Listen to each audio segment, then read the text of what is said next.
the former chief economist at the Bank of England, Andy Haldane. Good to have you with us. Morning, Sophie. So we've got the budget next week. It feels like we've been kind of bracing for it for months. How bad do you think it's going to be? It has been a long time, hasn't it? I mean, a real circus that's been in town for months and months now, a circus of speculation.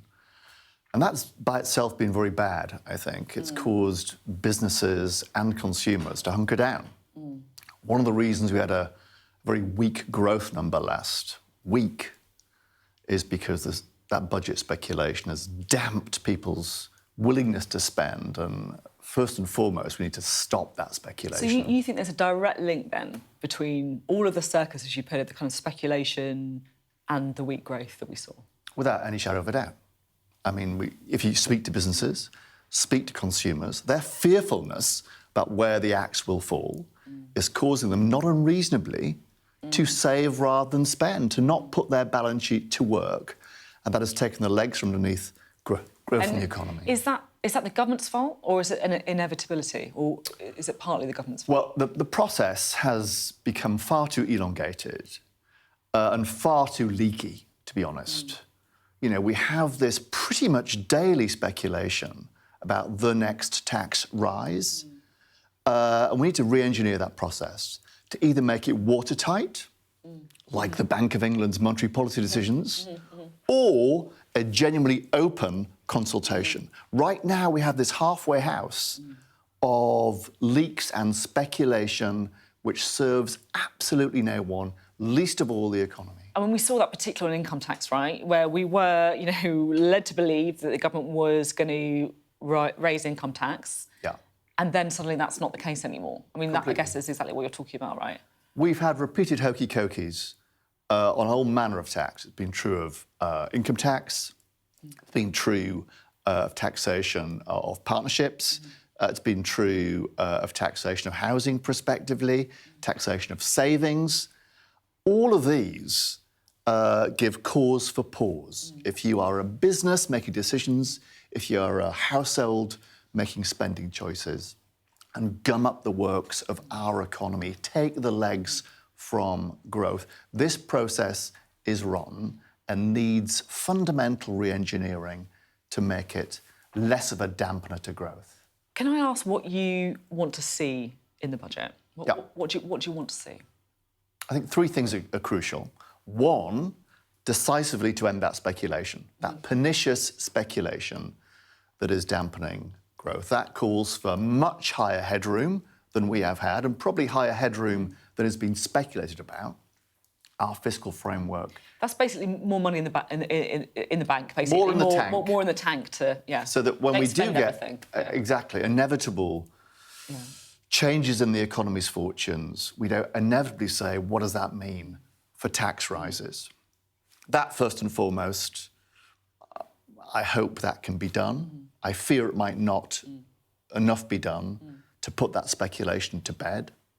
Secondly, this package has to involve some spending cuts as well as tax rises to fill that hole. The markets will require that. You're doing immigration today. I would have one in, one out. So if you are to raise taxes by £1, you should be required to cut spending, public spending, by £1 as part of reform of the public sector, for whom productivity, Sophie, has been flat for the entirety of this century. And thirdly, if you are going to do tax, and doubtless we will, don't make it tinkering. Don't make it a smorgasbord of small measures. Make it fundamental root and branch reform that gives us a chance of getting growth going. We have the longest tax code in the world, bar none. Streamlining, simplifying is what's needed. I fear that's not what will happen, though, next week. Would you like to see a rise in income tax? I'm asking that specifically because I have had other people on like you who say, look, this is the most effective way, the most fair way to make a load of money through tax rises. Yeah, I mean, and the markets reached their own verdict on that last week. Positive verdict. Yeah. Exactly. That was taken off the table and they blew a great raspberry. They want to see tangible signs that this government can get its arms around our debt and deficit problem The single best way of doing that is to go for the biggest and broadest tax available, which is income tax, and to complement that with genuine restraint of public spending, the like of which we failed to see earlier in the year with welfare. It's been a year since the first budget. It feels like it's a fair time to give an assessment on the Chancellor. How do you think she's done? Listen, it's been a bad hand played, in truth, pretty poorly.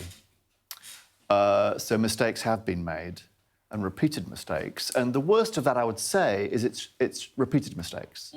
The black hole narrative that you and I discussed a year ago, sucking all life, all energy and light from the economy, has been a mistake repeated this time as well.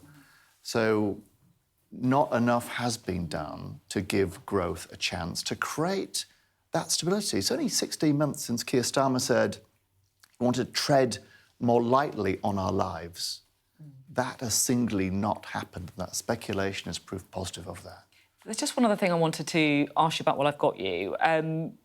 You're a former, of course, Bank of England chief economist. Nigel Farage met with the Bank of England governor, Andrew Bailey, a few weeks ago, which is interesting, perhaps been taken a bit more seriously, I think, by members of the kind of economic establishment, if you like.